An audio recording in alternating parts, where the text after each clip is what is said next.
مہمان سے ہماری خواہش کرنے جا رہا ہوں کہ وہ اپنے ادبی سفر کا ذکر اور اپنی تخلیقات ہمارے سامنے رکھیں۔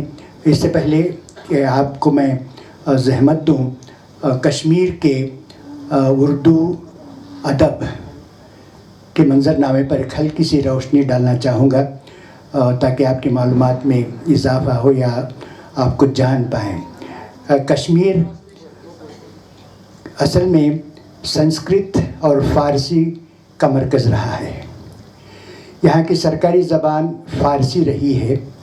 مہاراجہ پرتاپ سنگھ کے زمانے میں اردو کو بطور سرکاری زبان تسلیم کیا گیا۔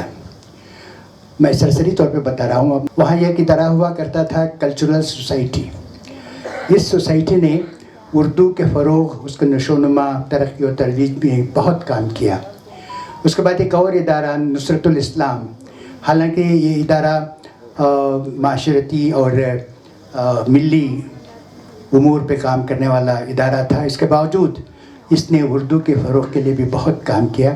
اس کے بعد وہاں کے نوجوانوں نے بزم سخن اور بزم مشاعرہ ایسی تنظیمیں قائم کی، میں سے بزم سجائے جہاں پر طرحی اور غیر طرحی مشاعرے ہوا کرتے تھے۔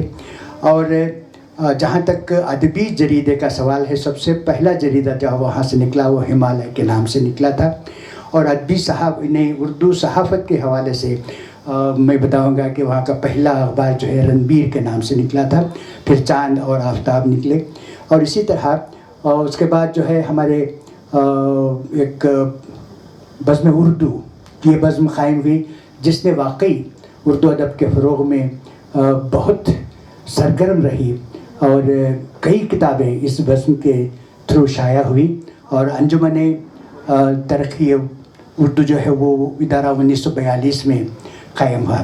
بہرحال یہ تھی مختصر سی تصویر، آپ یہ کریں گے۔ اب میرے ایک دوست ہیں وہاں، ارسلان احمد، جو کہ وہاں کے ایک نوجوان شاعر ہیں۔ اکثر میری ان کی گفتگو رہتی ہے، رابطے میں ہیں وہ میرے نوجوان شاعر ہیں، کبھی کبھی اپنی تخلیقات بھی بھیجتے ہیں، رائے مشورے چلتا ہے۔ اور ان کے غزلیات دیکھنے کے بعد پتہ چلتا ہے کہ واقعی اب وہاں بہت ساری تبدیلیاں اردو ادب میں آئی ہیں، نئے رجحانات ہیں، خیالات میں تازگی ہے، شفافیت ہے، زندگی سے قریب ہیں ان کے واقعات۔ بہرحال ارسلان ہمیشہ میری گفتگو میں رہتا ہے، اور وہاں کے مجھے بھی ماحول کی خبر ملتی رہتی ہے۔ بہرحال میں خواہش کروں گا کہ وہ کلام سنائیں، تو ہمارے شائستہ صاحبہ نے ایک اور ان سے خواہش کی ہے کہ وہ کشمیری نظمیں بھی سنائیں، اور پھر ان کا جو انہوں نے اردو میں منتقل کیا ہے ان نظموں کو وہ بھی سنائیں، تاکہ ہم لوگ کشمیری اور اردو زبان دونوں زبانوں کا لطف اٹھا سکیں۔ محترمہ ایوان صدارت میں تشریف فرما معزز شخصیات، ہال میں موجود خواتین حضرات کو ہمارا سلام پہنچے، اور کرناٹک اردو اکیڈمی بنگلور کو مبارکباد۔ مجھ سے کہا گیا ہے کہ میں صرف نظمیں سناؤں، پیش کرتی ہوں چند نظمیں۔ جب سے خوشبو سے میرا عشق ہوا ہے، نظم میرا محبوب مشغلہ ہے۔ میری نظموں کے عنوان نہیں ہوتے، میں نہیں سمجھتی کہ خلش کا کوئی عنوان ہوتا ہے۔ نظم یوں ہے: آنسو بہا دوں کہ نظم لکھوں، آنسو بہا دوں کہ نظم لکھوں، آنسو کھنگالیں گے من کو، نظم بہلائے گی دل کو، دھل جاؤں کہ بہل جاؤں۔ آنسو بہا دوں کہ نظم لکھوں، آنسو کھنگالیں گے من کو، نظم بہلائے گی دل کو، دھل جاؤں کہ بہل جاؤں۔ نہیں تو نراشا میرے پیروں میں پازیب توڑ کر پھر کوئی سفر باندھ دے گی۔ یہ بھی نظم دیکھیے گا کہ سیاچوز جیسا میرا وجود ایسے بھر گیا ہے۔ نئے لوگوں کو معلوم نہیں ہوگا، ایک بلاٹنگ پیپر ہوا کرتا تھا جو روشنائی جذب کرنے کی صلاحیت اس میں ہوتی تھی، اور بعد میں اس کا کلر جو ہوتا تھا ملٹی کلر ہو چکا ہوتا تھا، لال، بلو، گرین۔ سیاچوز جیسا میرا وجود ایسے بھر گیا ہے، شاید میرا کوئی بھی ریشہ اب کچھ بھی نہیں جذب کر سکتا۔ تقدیر کے سارے رنگ میرے داغ ہو گئے، تقدیر کے سارے رنگ میرے داغ ہو گئے، ہر داغ کی آنکھ کھلی ہے، ہر منظر میں جالے ہی جالے ہے، جانے مکڑیاں کہاں ہیں؟